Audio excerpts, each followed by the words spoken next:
Hello. Hey, thanks for checking out this van tour.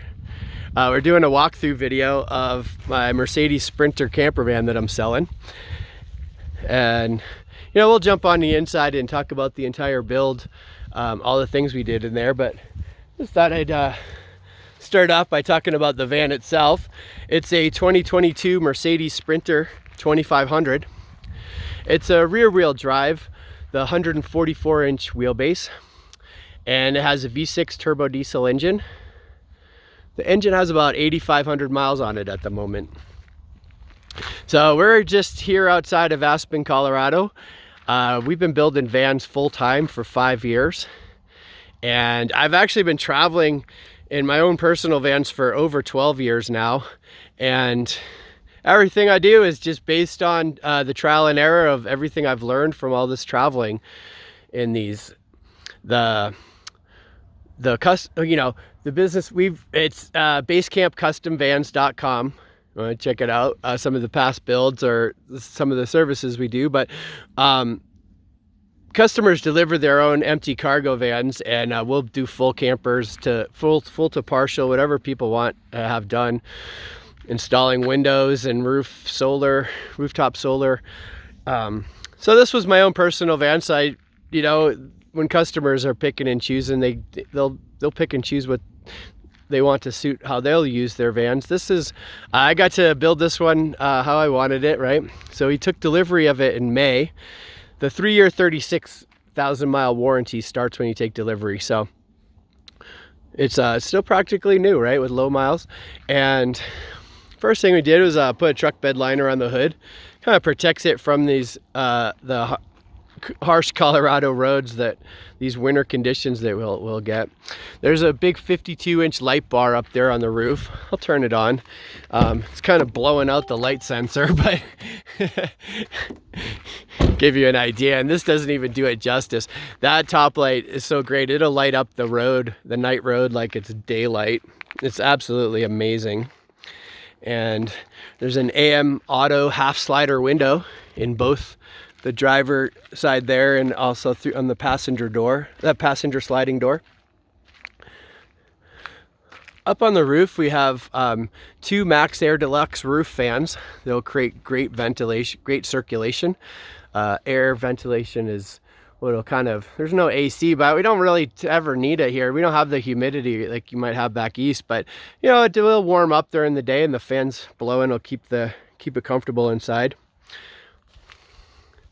Oh, on the last thing on the roof is there's 300 watts of solar on the roof as well. So that solar array is charging the battery bank that powers everything. And that's what we have here. Is in the back there is 200 amp hours of Renogy lithium batteries. They're being charged by the rooftop array through that solar controller. And then the other way they're getting charged is this right here is a DC charger. So while the van is running, the batteries are getting topped off all the time. So there's 2 ways to kind of ensure there's always power, powering everything. And then this here is a 3,000 watt inverter. So that pure Sine inverter has an outlet wired up into the front near the sink. There's a dual outlet for anything you might need to plug in. We tend to use as much 12 volt stuff as possible. So the refrigerator, the roof fans, the lights, the water pump, as much as we can, we get 12 volt. But for home appliances, that inverter will power things. There's also 3 more plugs on it. So I have an extension cord for back here, I was inflating my paddleboard earlier with it. And so there's also a giant cubby on each cabinet. So these cabinets are built in. There's another on this wheel well. We have the water tank, 20 gallons of fresh water. It's room temperature, and it's all plumbed to go up to the sink up front. We can drain it and stuff. So if you have to get in there and do the drain, that drain valve, or any of the maintenance we need to do, it's really easily accessible, but also hidden away. So another design thing, so one of the design things that I've come up with that's kind of, I guess, my own idea was I wanted to have the van be as versatile as possible, right? And having a big fixed deck for the bed meant that, you know, the whole back half of the van was always had that kind of fixture there. So in the interest of being able to use it in different ways, we can actually, what I did was these cabinets are built in, but I have these platforms that are spanning from one cabinet to the other to make the deck. These will come out. There's 4 of these. You can see, and they're braced with aluminum on both sides. And if we take the mattress off and throw that in the garage, I can take those 4 panels out, and then I have a full walkthrough feature, and it really just opens the back end up. And yeah, the idea was to just be able to use the van in different ways, right? And so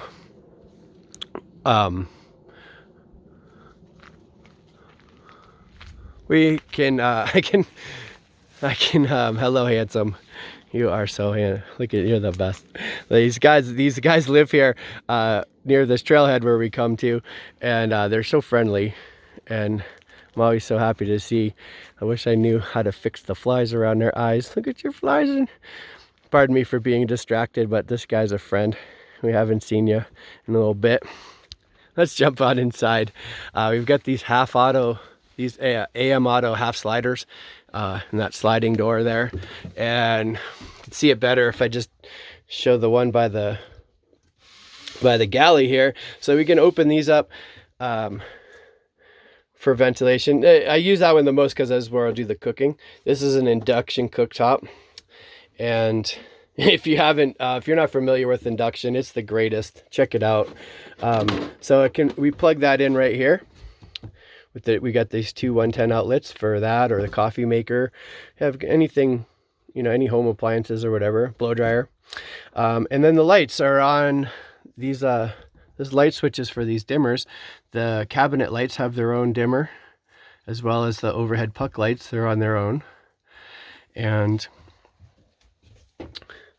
so another design thing that I guess is my own, something I had come up with to try to solve an issue with rinsing off, is I put the sink by this window so that we can actually stand right outside and access, can rinse myself off, or the bike, or the dogs, or whatever. The sink is, you know, it has the regular sink feature, but it has a sprayer feature as well. And so that was just my own. The thing is that we were in several of the vans. We did the obvious thing, which a lot of builders will do, is to put the shower sprayer off the rear, where you have to open the rear doors, and it's in that cabinet to the back there, and works great. Except the challenge is, if there's like the way I use the van, there's always bikes on the back. So I have a trailer hitch bike rack, and if I have a couple bikes on there, it's kind of a hassle to open the doors and use it. So anything that's a hassle like that, I find it would kind of tend to just half the time go, maybe never mind. And so this was, by putting the sprayer be able to go out the window like that, kind of resolved. This is a 6-foot hose in there. So that was just to resolve, trying to resolve what's the best way to do it, right? So I kind of came up with that, and I kind of take that approach to everything. If I figure if things these horses are so funny. I figure if it's the same with everything. If it's not easy, maybe I won't want to deal with it. And so, these seat swivels are another example. We've tried all the seat swivels. There's several brands. There's Scopima, there's Sportscraft, and these are the Alpine mechanisms. And they're the best ones. Because I tried all the other ones, and both of those brands I mentioned, they're kind of a little awkward to kind of get to turn around, and they're also loud. So, and I just found that half the time it'd be like, because it's a hassle, like, maybe I won't bother. Well, now that I have these Alpine mechanisms, they just spin right around like no problem. They're offset, so you don't have to open the door like on some of them. where if they're center pivoting, they hit the door that you have to open it. These are all hassle. These Alpine mechanisms spin around super easy, so I just do it and without thinking about it. Like, oh yeah, turn those around, and then they're just part of the living area. So we've tried. If you name the appliance or the part, like, we've probably tried all the versions of it over all these years, right? And I just have landed on just using the best things. We've got this Indel 130 liter fridge here, giant fridge, big freezer in it. The roof fans are the best ones. There's several versions of these, and you know, these have the remote control with the thermostat and a reverse function. You know, as ceiling fans had come out they've evolved in the last like 10 years. They've gone from being just a lid that lifted up with a fan going, that now these are enclosed, so they have like a rain enclosure on them. They have a thermostat feature, which is awesome, because when you go to bed, like, you tend to not need to have a fan on, right? It's usually cool at night, but as the sun comes up and the van heats up during the day, as the morning goes on, the van will get really hot like an oven. Well, the thermostat feature, you set it when you go to sleep, and then there's a preset 78 degrees, so it'll turn itself on and lift the lid automatically and start getting the air flowing, and it's a great feature. The older ones, you'd have to get kind of woken up by the heat and then reach up to the ceiling and turn it on before the air, you know, so there'd be this interruption in your sleep. And again, now there's no other fan. It's like, that's the one. Gotta have that one, and because it's the best one, right? And taking that approach with everything. Induction's the best way to cook, no question. So there's lots of cabinets. Sorry if we're moving around so much. There's lots of storage space. That's where I do the pots and pans at the bottom there, utensils and everything. You got storage room for everything, literally. There's even these little guys in the back. This is a great storage seat. This little seat's also great for storage. It's currently storing a cassette toilet. Doesn't have to stay in there. You could always just put that in the garage and use it for storage. But yeah, there's a little cassette toilet. It's just for, you know, it's not for full-time use. It's as needed. We find there's bathrooms everywhere, right? I don't need to like be carting that around. But it's nice to have that if it's needed from time and again. So those chemical those little Thetford cassette toilets, they're a chemical toilet. You just put the blue liquid in the bottom, right? And but I don't always have that in there, so I like putting shoes in there, actually. And depending on how I'm using the van, we use it differently on an ongoing basis. So that seat's also a nice place to sit on I'll sit on the floor and put my laptop there and then just kind of enjoy the view wherever we might be, or I'll sit there on the floor and eat my meal or whatever. Also, obviously, sit in these seats. The driver and passenger seat are here. We have like a little overhang, and you can swing your knees underneath here in the driver's seat and sit there with the laptop as well. The materials of this van are worth noting. We've gone to great lengths to build these to be durable for decades. Unfortunately, in the beginning, the first couple of vans I had, I just did the obvious, which was to buy cabinets from the like IKEA type cabinets, or at the hardware stores have cabinetry as well. They're made for kitchens, and what we've learned the hard way is that over time is that things that are made for kitchens and homes don't always withstand what we do in what goes on in a camper van, right? So we're not delicate on these things. We're off on adventures, right? And we're in and out of here, knocking into things, and we're coming in and out of here maybe muddy and wet or whatever. The cabinetry has to withstand this stuff, and so the first fan, especially, that those cabinets, like, we broke a door hinge, it got wet at one point, and so like the thing had swollen up and was ruined. And it was really disappointing that having spent the money and time doing it, for it to not work out. So we fabricate everything as needed at the shop, and so all of these are meant to withstand. So the cabinets are cabinet grade maple. We laminated these with a Formica, and they're edge banded with a rubber edge banding. You can see it. Everything can get cleaned up real easily. You can see that edge banding really well right here. So the upper cabinets as well, cabinet grade maple, and we have a aluminum bowl nose, round bowl nose on the trimming. These are trimmed with aluminum, or with that rubber T-molding I mentioned. And, you know, meant to be durable, meant to withstand whatever comes. So the last one too is this floor is amazing. We had several floors just fail. We used a vinyl plank flooring that had buckled after it was installed and the cabinets were in, a big seam right down the middle, oh man. And other vinyl floorings too, as we've damaged from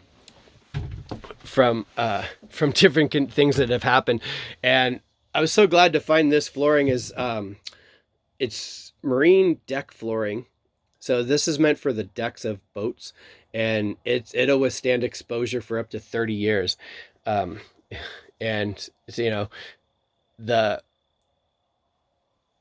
floor is like completely, it's waterproof, it's stain proof, it wipes up, it just cleans up real easy. We actually tried to damage it when we got a sample of it, and took like a chisel, took a sharp chisel and was like doing a striking motion, and dragging it across, trying to damage the sample they sent. And it never left a mark, nothing I did to it. So I was so happy to have something so durable to use for the flooring, and it meets my criteria of being able to withstand what we throw at it. And I mean, I'm not intentionally trying to do anything, but stuff just happens, right? And in the normal course of being out camping and doing this wilderness stuff that we do, you know, things get knocked and dirty, and this all cleans up real easy. So the laminates, we put like the laminate on the doors of the fridge as well. The laminates clean up. This is a bamboo countertop that's real durable. And then we've got plenty of storage for everything. We can hang some clothes up, like you can see there. The overhead cabinets, we left them open on purpose. Things don't come flying out of here. Things will shift around, and there's a 2.5-inch lip here. So things will shift around like they would if there was doors, but I like having them open. Has a different feeling than having doors on everything. I can light them from within. I also don't need to be clamoring and slamming doors looking for the things I might, you know, where's my mug? I could just see what we have, and I'll have groceries in there and stuff, and I can see what might be running out of. And it also just leaves the space just feeling open without closing it off, right? Without having doors closing off those upper cabinets. You know, we don't always have this beautiful weather like we have tonight. Sometimes we're stuck in here on a rainy day, and just feels nice and open. For me, the empty space in here is as important as the stuff that we build into it. I don't want to feel claustrophobic or closed in when the doors are closed and we're in here during bad weather or something. So you might still have some more questions after all of that, but I'd love to just invite you to reach out, and we can answer your questions directly. Happy to do a video call with FaceTime or Messenger or something like that. Give you a private tour and answer your questions directly. And if you are interested, the van's available, so please don't hesitate to reach out, and I'll look forward to hearing from you. Thanks so much for watching this. Have fun.